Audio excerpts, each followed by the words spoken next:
প্রিয় শিক্ষার্থী, চট্টগ্রাম প্রকৌশল বিশ্ববিদ্যালয় স্কুল ও কলেজের অনলাইন ক্লাসরুমের পক্ষ থেকে আমি সুলতানা আরা বেগম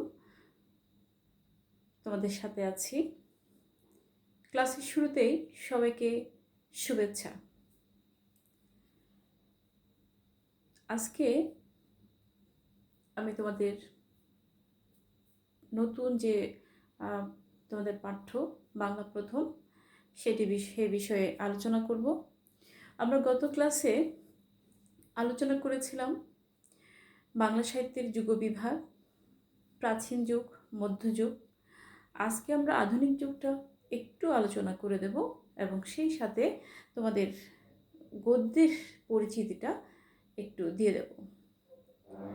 তোমরা যারা একাদশ শ্রেণীতে ভর্তি হয়েছ তারা ইতিমধ্যে হয়তো বাংলা গদ্য পদ্য মিলে যে বইটি আছে সেই বইটি হয়তো কিনে নিয়েছ এবং হয়তো পড়া শুরু করে দিয়েছ।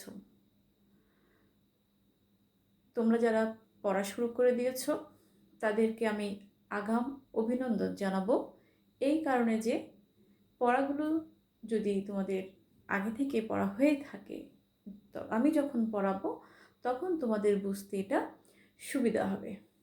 তাই যারা এখনো পড়োনি তাদেরকে বলতে চাই, তোমরা বাংলা পড়াটা শুরু করে দাও। যেহেতু এখন তোমাদের সময়টা পর্যাপ্ত আছে, তোমরা এখন স্কুল কলেজে আসছো না, বাসায় বসে আছো, হয়তো ক্লাস করছো একটা সপ্তাহে। এই কারণে সময়টাকে তোমরা ভাগ করে প্রতিটা ক্লাসে ফাঁকে ফাঁকে প্রতিদিন কিছু না কিছু তোমরা পড়বে। ক্লাস হচ্ছে না মানে এই নয় যে পড়াটা হবে না, পড়াগুলো সবই হবে। তাই যারা আগে থেকে পড়ে ফেলবে তারা সব সময় এগিয়ে থাকবে। গত ক্লাসে আমি আধুনিক যুগের কথা বলেছিলাম। আধুনিক যুগটা শুরু হয়েছে 1801 সাল থেকে। আমি বোর্ডে কিছু লিখেছি, এখানে দেখো আধুনিক যুগের সূচনা 1801 থেকে বর্তমান অবধি। বাংলা সাহিত্যের আধুনিক যুগের সূচনা লগ্নে যেসব সাহিত্যিকরা অবদান রেখে গেছেন তাদের নাম আমি এখানে কয়েকজনের নাম লিখেছি। প্রথমেই যার নাম আসবে ঈশ্বরচন্দ্র বিদ্যাসাগর, রাজা রামমোহন রায়, দেবেন্দ্রনাথ ঠাকুর, মৃত্যুঞ্জয় বিদ্যালঙ্কার, অক্ষয় কুমার দত্ত। এই 5 জনের বাইরেও আরও অনেক সাহিত্যিক লেখক ছিলেন, কিন্তু মূলত এই 5 জনই বাংলা গদ্যকে বাংলা সাহিত্যের যে রূপটা সেই রূপ দিতে অনেকটা এগিয়ে নিয়ে এসেছেন। আমরা সবাই জানি যে আমরা প্রথমে যে নামটা লিখেছি ঈশ্বরচন্দ্র বিদ্যাসাগর। ঈশ্বরচন্দ্র বিদ্যাসাগরকে আমরা জানি কি বাংলা গদ্যের জনক। তোমরা সবাই জানো বাংলা গদ্যের জনকের নাম ঈশ্বরচন্দ্র বিদ্যাসাগর। তাহলে কেন বাংলা গদ্যের জনক বলা হচ্ছে প্রশ্ন হতে পারে। বাংলা গদ্যের জনক মানে বাংলা গদ্যকে যে আজকের যে রূপটা আমরা আজকের যে বাংলা গদ্য পাচ্ছি সেই রূপে আনতে যতটুকু পরিশ্রম যতটুকু শ্রম দেওয়া দরকার সাহিত্যের দিক থেকে ঠিক ততটুকু তিনি দিয়েছেন। তাই তার নাম ইতিহাসের পাতায় বাংলা গদ্যের জনক হিসাবেই থাকবে। তিনি বাংলা গদ্যকে আজকের আধুনিক রূপের রূপান্তরের যে ধারাটা তিনি সৃষ্টি করেছেন। বাংলা গদ্যকে তিনি কী করেছেন? তিনি বাংলা গদ্যকে সাজিয়েছেন, বাংলা গদ্যের মধ্যে ছন্দ দিয়েছেন। কবিতায় যেমন ছন্দ আছে বাংলা গদ্যেও ছন্দ আছে এবং সেই ছন্দকে আমরা বিভিন্ন চিহ্ন দিয়ে প্রকাশ করে সেই ছন্দের প্রকাশটা করি। আর সেই ছন্দের প্রকাশটা করেছেন ঈশ্বরচন্দ্র বিদ্যাসাগর। অর্থাৎ জ্যোতি চিহ্নের প্রচলন তিনি প্রথম করেছিলেন। বিভিন্ন দাড়ি, কমা, সেমিকোলন, কোলন এগুলো দিয়ে ভাষাকে সমৃদ্ধ করেছেন, সুন্দর করেছেন, মাধুর্য করেছেন। তাহলে এই যে বাংলা ভাষার যে গতি বাংলা সাহিত্যের মধ্যে এনেছেন সেই গতিটা তিনি দিয়েছেন। তাই তার নাম আলাদাভাবেই উচ্চারণ হয়ে থাকে। আমরা বাংলা গদ্যের মধ্যে কী কী পাই? আমরা বাংলা গদ্যের মধ্যে গল্প, উপন্যাস, নাটক, প্রবন্ধ, প্রহসন এইসব পাই। আগে বাংলা গদ্যে লেখা, প্রাচীন যুগ মধ্যযুগে বাংলা গদ্যের প্রচলন ছিল না। আধুনিক যুগে এসে উপন্যাস, নাটক, গল্প এগুলো পাচ্ছে গদ্যের মধ্য দিয়ে।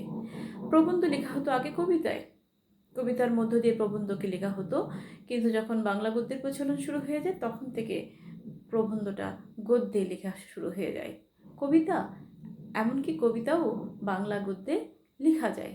আধুনিক রূপে বাংলা গদ্য ছন্দ নামে একটা কবিতা ছন্দ আছে, তোমরা দেখে থাকবে যে সেখানেও কবিতাও কিন্তু গদ্যে লেখা যায়। যারা সাহিত্য চর্চা করো তারা বলতে পারো এইসব বিষয়ে। তোমরা যারা বাংলা বই এখনো কিনো নাই তাদের জন্য আমি বাংলা বইটা নিয়ে এসেছি। এই দেখো, তোমাদের বাংলা প্রথম পত্র, এই পত্রটি আমার কাছে এসছে। এখানে তোমরা তোমাদের পাঠ্যগুলো দেখতে পাবে। তোমাদের জন্য এখানে পাঠ্য নির্ধারিত করা হয়েছে, 4টা নতুন সংযোজিত হয়েছে গত বছরে থেকে 4টা বাদ গেছে এবং নতুন সংযোজিত হয়েছে 4টা চ্যাপ্টার। গদ্যেও 4টা, পদ্যেও 4টা নতুন সংযোজিত হয়েছে এবং 4টা বাদ গেছে, অর্থাৎ বেশি হয়নি, আগের মতোই ছিল 12টা গদ্য, 12টা পদ্য এবং একটি নাটক, একটি উপন্যাস। এই হচ্ছে তোমাদের সিলেবাস। সিলেবাস সম্পর্কে তোমাদের ধারণা দিচ্ছি আমি, যেহেতু তোমাদের এই প্রথম তোমরা পড়ছো। সিলেবাসের আগে তোমাদের যে মান বন্টন সেটা তোমরা জানো যে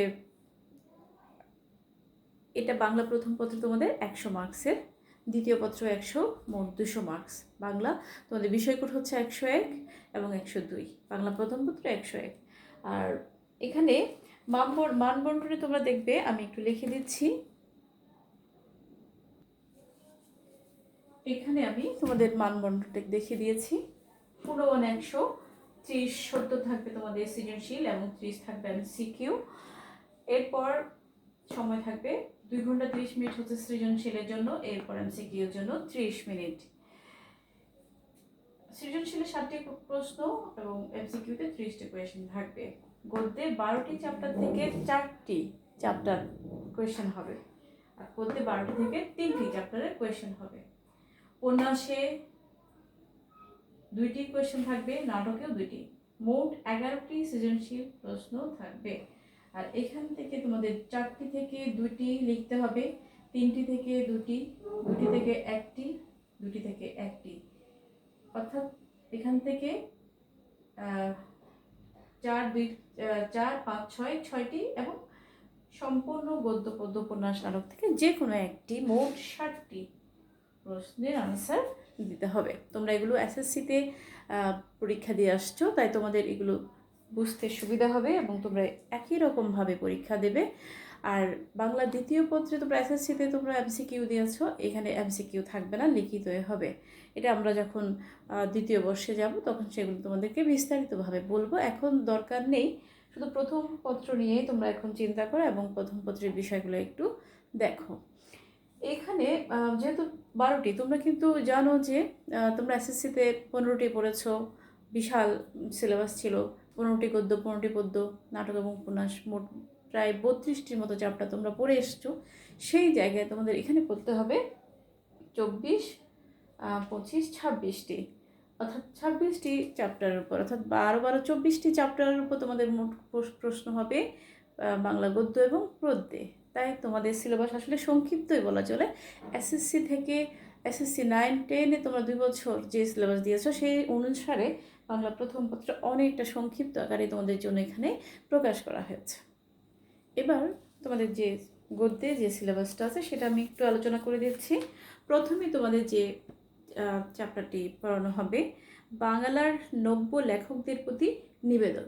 এই চ্যাপ্টারটি, এই প্রবন্ধটি এবার নতুনভাবে সংযোজিত হয়েছে। বাংলার নব্য লেখকদের প্রতি নিবেদন, এটি বঙ্কিমচন্দ্রের লেখা। এই লেখায় দেখবে যে 19 শতকের ইংরেজি শিক্ষার প্রভাবে বাংলা সাহিত্যে উপমহাদেশে যে একটা ব্যাপকভাবে যে প্রচলন, সাহিত্য চর্চার যে একটা প্রচলন হয়েছিল, সে প্রচলনকে ঘিরে বঙ্কিমচন্দ্র চট্টোপাধ্যায় নব্য লেখকদের, অর্থাৎ নামের মধ্যে আছে নব্য লেখকদের প্রতি, মানে নব্য মানে নতুন লেখকদের প্রতি নিবেদন। তিনি কিছু দিক নির্দেশনামূলক পরামর্শ দিয়েছেন, নির্দেশনা দিয়েছেন। সেই দিক নির্দেশনামূলক যে পরামর্শগুলো দিয়েছেন সেগুলো যারা নব্য লেখক, যারা নতুন লিখছেন তাদের, অর্থাৎ যারা লিখছে তাদের লেখা যাতে ভালো হয়, বাংলা সাহিত্যের যুগোপযোগী মান উপযোগী হয়, সেই পরামর্শটুকু এই প্রবন্ধের মধ্যে আছে। কেউ যদি লিখতে চায়, যারা তোমরা এখন অনেকে হয়তো লেখালেখি করো, তাদের জন্য এটা প্রয়োজন।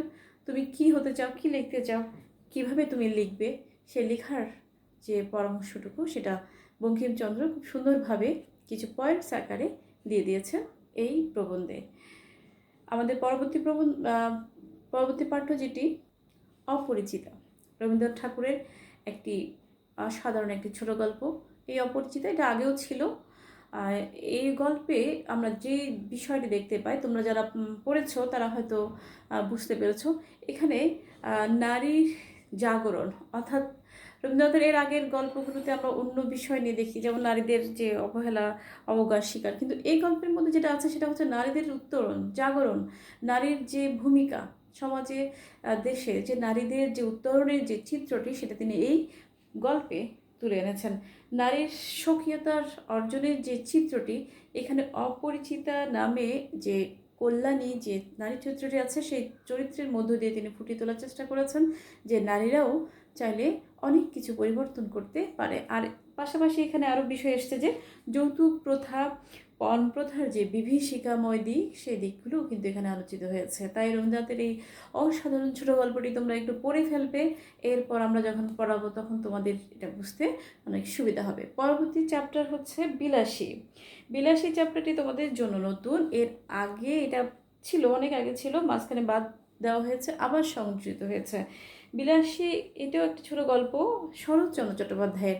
এই গল্পের মধ্যে যে আছে যে জাতপাতের বিষয় নিয়ে এখানে উল্লেখ আছে, যে মানুষের যে ভেদাভেদ, বর্ণ বৈষম্য, ধর্ম বৈষম্য, সে বৈষম্য নিয়ে এখানে আছে। আর আমরা এই বিষয়ে আমরা কিন্তু আরও অনেক কবিতা পড়েছি, যেমন মানুষ কবিতার, কাজী নজরুল ইসলামের মানুষ কবিতার মধ্যেও আছে যে মানুষই শ্রেষ্ঠ, মানুষের ভেদাভেদ এটা আমরা ভুলে মানুষকেই শ্রেষ্ঠ হিসেবে বিবেচনা করব। এই বিষয়গুলো কিন্তু শরৎচন্দ্র চট্টোপাধ্যায়ের এই বিলাসী গল্পের মধ্যে অসাধারণভাবে ফুটিয়ে তোলার চেষ্টা করেছেন। পরবর্তী যে চ্যাপ্টারটি গৃহ, বেগম রোকেয়া সাকাত হোসেন। বেগম রোকেয়ার আগে যে ইয়েটা ছিল, চ্যাপ্টারটি ছিল প্রবন্ধ, সেটা ছিল চাষা দুকুটো বাদ দিয়ে এটা গৃহটি আনা হয়েছে। এটা তোমাদের জন্য নতুন। নারী জাগরণের পথিকৃৎ, নারী জাগরণের মূর্ত পথিক হিসাবে বেগম রোকেয়া সাকাত হোসেন সবসময় আমাদের কাছে অগ্রগণ্য, এবং সেই স্বাধীনতার স্বকীয়তায় তিনি আমাদের জন্য পরামর্শ, আমাদের জন্য তিনি লেখার মাধ্যমে তিনি আমাদের জাগানোর চেষ্টা করেছেন, আমাদের শুভবুদ্ধির উদয়ের জন্য তিনি লিখে গেছেন। এরপর আহ্বান, এই গল্পটি একটি অসাধারণ একটি ছোট গল্প। বিভূতিভূষণ বন্দ্যোপাধ্যায়ের এই আহ্বান গল্পটি, এটি খুবই ছোট্ট একটি গল্প। গল্পটি ছোট হলেও এর মধ্যে যে গভীর ভাবের যে দোতনা এখানে আমরা দেখতে পাই, এটি সত্যি সবার মনে স্পর্শ করে, অর্থাৎ সবাইকে স্পর্শ করে যায়। অন্তরের যে টান, অর্থাৎ এখানে মানুষের মধ্যে যে মানুষে যে অন্তরের সৃষ্টি যে সম্পর্ক, হৃদয়ের যে সম্পর্কটা, সেটা কোনো স্থান, কাল, পাত্র বা বয়স ভেদাভেদ করে না। এখানে দেখা যায় লেখক হিন্দু সম্প্রদায়ের হয়েও একজন মুসলিম পরিবারের বৃদ্ধা আর যে মাতৃস্নেহ, সে সম্পর্কের বিষয় এখানে উঠে এসেছে এই গল্পের মধ্য দিয়ে। পরবর্তী যে গল্পটি চ্যাপ্টার আমার পথ, কাজী নজরুল ইসলামের এটি একটি প্রবন্ধ। এই প্রবন্ধে আমার পথ, যেহেতু তোমাদের এখন এই যে এসএসসি, এই পথটাকে আসলে ঠিক দিক নির্দেশনামূলক একটি সঠিক পথ যদি তোমরা পাও, তাহলে তোমাদের জীবনকে সফল সুন্দর করার জন্য এই সঠিক দিক নির্দেশনা খুবই দরকার, এবং সেই লক্ষ্যেই এখানে তোমাদের জন্য এই চ্যাপ্টারটি দেওয়া হয়েছে। এখানে কাজী নজরুল ইসলাম দেখাতে চেয়েছেন যে মানুষের জীবনের লক্ষ্য, উদ্দেশ্য কী হওয়া উচিত, এক আদর্শ চিত্র কী ধরনের হলে একজন মানুষ তার সঠিক পথ খুঁজে পাবে, তারই চিত্র আমরা এখানে দেখতে পাই। পরের চ্যাপ্টার মানব কল্যাণ আবুল ফজলের, এটিও তোমাদের জন্য নতুন চ্যাপ্টার। মানুষ হিসেবে যে মানবিক দায়িত্ব গুণাবলী কী হওয়া উচিত সে বিষয়ে এই প্রবন্ধের মধ্যে আমরা দেখতে পাবো। পরবর্তী চ্যাপ্টার মাসি পিসি, এটি মানিক বন্দ্যোপাধ্যায়ের একটি ছোট গল্প। মানিক বন্দ্যোপাধ্যায়ের রচনার মধ্যে আমরা যে চিত্র দেখি জীবন সংগ্রামের চিত্র, এখানে দেখা যাচ্ছে মাসি এবং পিসি সম্পর্কের যে দুই নারী চরিত্রের মধ্যে যে সম্পর্ক, সেই সম্পর্কের মধ্য দিয়ে নারী সংগ্রামের চিত্রটি এখানে তুলে ধরার চেষ্টা হয়েছে। বায়ান্নের দিনগুলি স্মৃতিচারণমূলক শেখ মুজিবুর রহমানের একটি আত্মজীবনীমূলক রচনা। এখানে 1952 সালের ঘটনাবলী উল্লেখ করা হয়েছে। সেই সময় তিনি জেলে ছিলেন, জেলে থাকাকালীন সময়ে যে বিভীষিকাময় দিনগুলো, সে দিনগুলোতে যে ঘটনাবলীগুলো ঘটেছিল তারই সুন্দর বর্ণনা এই প্রবন্ধের মধ্যে উঠে এসেছে। রেইনকোট অসাধারণ একটি গল্প, দুর্দান্তমূলক গল্প বলা হয় এটাকে, কারণ এখানে যে মুক্তিযুদ্ধের কাহিনী নিয়ে লেখা এই গল্পটিতে আখতারুজ্জামান ইলিয়াস একজন সাধারণ খুবই নিরীহ প্রকৃতির একজন কেমিস্ট্রির লেকচারার, যে সাধারণ হয়ে একজন মুক্তিযোদ্ধার রেইনকোট পরার পর থেকে তার ভেতরে যে চেতনার উন্মেষ ঘটেছিল, তার জাগ্রত মনের যে চিত্র আমরা দেখতে পাই, এই গল্পটা অসাধারণভাবে ফুটিয়ে তোলার চেষ্টা করেছেন। তিনি সাধারণ হয়েও রেইনকোটটি পরার পর অসাধারণ যে পরিবর্তন, সেটা আমরা এখানে বিশেষভাবে আমাদের কাছে চোখে ধরা পড়ে। তিনি শেষ পর্যন্ত তার জীবনকে উৎসর্গ দিতে দ্বিধা করেননি। আমাদের পরের যে চ্যাপ্টার মহাজাগতিক কিউরেটর, মোহাম্মদ জাফর ইকবালে তোমাদের অনেকের প্রিয় একজন লেখক, মহাজাগতিক কিউরেটর। এটি সায়েন্স ফিকশন এবং এখানে লেখক অত্যন্ত তির্যক বা শ্লেষপূর্ণ ভাবে আমাদেরকে উপস্থাপন করেছেন যে দুজন কিউরেটর, জাদুঘরের রক্ষক এসেছিলেন এই পৃথিবীতে, যারা এই পৃথিবী থেকে শ্রেষ্ঠ প্রাণীকে বেছে নিয়ে যাবে, কিন্তু তারা এই পৃথিবী থেকে শ্রেষ্ঠ প্রাণী তো মানুষকে বেছে নিয়ে যেতে পারেনি, তারা বেছে নিয়ে যায় পিঁপড়াকে। এই পিঁপড়াকে বেছে নেওয়ার মধ্য দিয়েই কিন্তু শ্লেষ বা আমাদেরকে যে আমাদের মধ্যে যে ইতিবাচক দিকটি দেখাতে চেয়েছেন, যে আমাদের মনের ভিতর পরিবর্তনটা, কেন মানুষ শ্রেষ্ঠ হয়েও মানুষকে শ্রেষ্ঠ বলতে পারছেন না। কারণ এখানে উল্লেখ করেছেন, তিনি অনেক বিষয় উল্লেখ করেছেন, সে বিষয়গুলো তোমরা দেখবে যে মানুষ স্বেচ্ছা ধ্বংসকারী প্রাণী এই পৃথিবীতে, নিজেরাই স্বেচ্ছায় নিজেকে ধ্বংস করে দিচ্ছে, তাই তাদেরকে বুদ্ধিমান বা শ্রেষ্ঠ প্রাণী হিসেবে আসলে বলাটা ঠিক হবে না। তাই তারা পিঁপড়ার মধ্যে সেই গুণাবলীগুলো দেখেছেন যা মানুষের মধ্যে দেখেননি। এটা আসলে এক ধরনের আমাদের ভেতরে পরিবর্তন আনার জন্যই এই তির্যকভাবে এগুলো তুলে এনেছেন। এরপরে যে চ্যাপ্টারটি নেকলেস, এটা একটি বিদেশি সাহিত্য অবলম্বনে লেখা। গিদা মোপাসার আমাদের অনুবাদক, একজন আমাদের চট্টগ্রামের পটিয়ার একজন পূর্ণেন্দু দস্তিদার, তিনি অসাধারণ এই গল্পটি লিখেছেন, অনুবাদ করেছেন। এই যে নেকলেস গল্পের আড়ালে একজন নারীর যে উচ্চাকাঙ্ক্ষা তাকে যে ধ্বংসের দিকে নিয়ে যেতে পারে, সে ধ্বংসের চিত্রটি সুন্দরভাবে তুলে ধরেছেন। অর্থাৎ মানুষের উচ্চাকাঙ্ক্ষা মানুষকে ধ্বংসের দিকে নিয়ে যায়, অর্থাৎ উচ্চাকাঙ্ক্ষার কারণে সে তার স্বাভাবিক ক্রিয়া কার্যকলাপগুলো হয়তো স্বাভাবিকভাবে করতে পারে না, এবং সাধারণ হয়েও মানুষ যখন অসাধারণের চিন্তা, আকাশ কুসুম স্বপ্ন দেখে, সেই স্বপ্নটা যদি বাস্তবের সাথে মিল না থাকে, তখন সেটা তার জন্য হয়ে যায় একটা ক্ষতিকর দিক। সেই দিকটি এই গল্পের মধ্যে উঠে এসেছে। তো প্রিয় শিক্ষার্থী, এই হলো তোমাদের বাংলা গদ্যের সিলেবাস। তোমরা আশা করি সবাই বুঝতে পেরেছো। গদ্যগুলো ভালোভাবে পড়বে। আমি বলবো বাংলা গদ্য শুধু সিলেবাস নয়, তোমাদের বইয়ে দেখবে অনেকগুলো চ্যাপ্টার কিন্তু এখানে দেওয়া আছে, অনেকগুলো চ্যাপ্টার এখানে পাশাপাশি রাখা আছে এবং অনেক মোটা একটা বই।